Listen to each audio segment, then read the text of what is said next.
Allame Şamî rahmetullahi aleyh diye da Allame Şamî rahmetullahi aleyh ne mi diye Raddul Muhtar'da getir Yusuf Aleyhisselam'ın doğulları anırdan ağlak gidiyorlar da biliyor musun? Yusuf Aleyhisselam da kuyu aklaptı. Hadi bunun yanından bir koyunun marahim, bir koyunun buradan kanını bulaptı getirip de marahim. Şöyle diyedemizin solaşın möcek ettiğim Allah. Ne mi diyorlar? وَجَاوُ عَبَاهُمْ عِشَاءِ يَبْكُونَ Akşamara hoklap oturup böyle ayet diyelerden ağlayalar. Ne ağlarsın mı? Ne ağlarsın Huda şükür. Bir ölünün yalanından şu anırdan geliyor ki heyvay deyip marahim. İçerik girmeli. Yalandan ağlayarlar da. Ola da sonra yalan hoklap kayıttırlar anırdan. Heyvay doğan bir şey de oldu deyip. Allame Şamî ne mi diye? Şöyle yalandan ağlaptır diye de. Her sotaydan niye? Her bir gödyaşa önemetip olmayaydı. Her bir gödyaşa önemetip olmaya. Her bir avadan gurrunlarına önemetip olmaya. Her bir avadan beyan etiyene önemetip olmaya. Baba bu hemişe bağdat bir. Aslında hemen ödemeli, amalı ödemeli. Allah Teala Kur'an'ı ne diyor da? Şibidin her rekatta alhamd etiyen duamız. İhdine sıratal müstakim, sıratallezine en'amte aleyhim. Ya Allah biz doğru yol sal.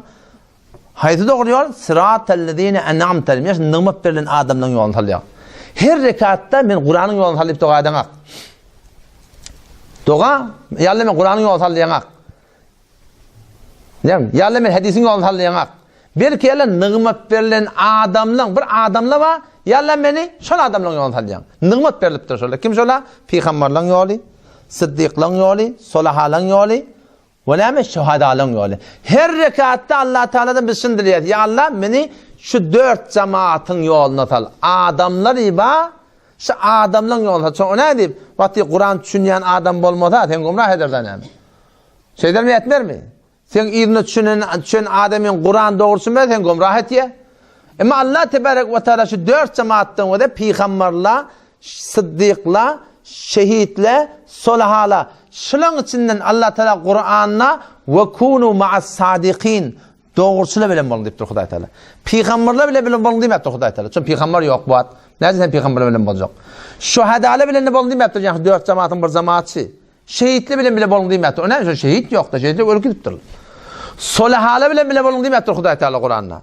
Şun solihalar ne bileyim hemen sakkal ve hemen selle var hemen de geyme hemen de Huda benim peygamber de kurdum böyle. Sen sağlık nerece bileceksin? Allah Tebarek ve Teala biliyor da ne hemen olacağın ayında da. Şunun senin iptir şu 4 grubun bir sıddıkîn, sadıkla ve kunu ma'as sadikin. Sadıkla bilen bulun diyor Huda Teala. Sadık kim? Aytyan kim bilen bulup bir denge diyor. O zaman şu taydan her kime anam etme. Men bunu her kim bunu fark etmeye. Her kime anam etme diyanatında. İhtiram tili hürmet zayine olan her kime anam etme. Ve de şu sadık mı ya sadık değil mi? Sadıklığını bilsen onunla kabili ittibaşı. Sadık değilini bilsen ağa şu sadıkmışlık bildin. Yani 5 yıldan yine yolu ütketse ağa sadakattan çıktı şey. Kim aydıptır? Huday aydıptır. Allah Teala ki ve kunu ma'as sadikin doğrusunu bilen bulun diye baba şey yalancılığın bağlığına deliller şey. Yalancılığı da bulmalılar Huday Teala doğrusunu bilen bulun deyiptir Huday Teala. O Huday Teala doğrusunu bilen bulun deyiptir. Şu doğrusunu bulma oluyor hemişe Müslümanda. O zaman şu taydan diyanatımızda intikab ettiyen adamlamız ki mantıkada adamla değil, hak düşünen ulamalar yok değil, ama batılla hak deyip köketiyen ulam yok değil.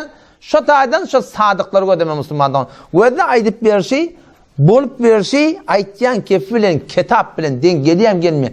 Gelmese sadık deş. Lağıl sana fetva vermekte doğruyunu ettin.